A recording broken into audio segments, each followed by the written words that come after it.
নির্বিচারে গাজায় গণহত্যা চালিয়ে যাচ্ছে ইসরায়েল। গেল দুদিনে উপত্যকায় ইসরায়েলি বিমান হামলায় প্রাণ হারিয়েছেন কমপক্ষে ১৫০ ফিলিস্তিনি। হাসপাতাল, আশ্রয় শিবির কিংবা সেফ জোন হামলার তালিকা থেকে বাদ যায়নি কোনো স্থাপনা।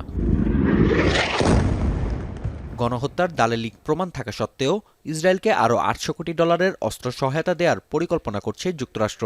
ইতোমধ্যেই প্রস্তাব পাঠানো হয়েছে মার্কিন প্রতিনিধি পরিষদে। গাজায় যুদ্ধ শুরুর পর তেল আবিবের জন্য মার্কিন সহায়তার পরিমাণ ছাড়িয়েছে $২০০০ কোটি। ইসরায়েলের বিরুদ্ধে গাজার হাসপাতালে নির্বিচারে হামলার অভিযোগ করেছেন জাতিসংঘ মানবাধিকার বিষয়ক হাই কমিশনার। জানান, যুদ্ধ শুরুর পর ২৭টি হাসপাতালে ১৩৬ বার হামলা চালিয়েছে আইডিএফ, যা যুদ্ধাপরাধের শামিল। যদিও নিরাপত্তা পরিষদের অধিবেশনে অভিযোগ অস্বীকার করেছে Israel. Israel has not provided sufficient information to substantiate many of these claims, which are often vague and broad. In some cases, they appear to be contradicted.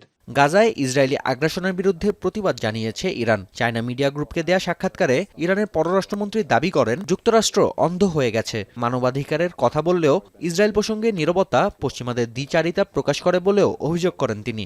وارد غزه شد با هدف نابودی حماس ولی امروز مجبوره که با همون حماس مذاکره بکنه برای آتش. এদিকে গাজায় ইসরায়েলের আগ্রাসনের বিরুদ্ধে ইয়েমেনে বড় বিক্ষোভ হয়েছে। রাজধানী সানায় হুতি গোষ্ঠীর নেতৃত্বে এই বিক্ষোভে অংশ নেন কয়েক হাজার মানুষ। এ সময় ইসরায়েলের বিরুদ্ধে অভিযান অব্যাহত রাখার ঘোষণা দেন হুতি মুখপাত্র। নাফিয়া আরমান মনন, এখন বিশ্ব।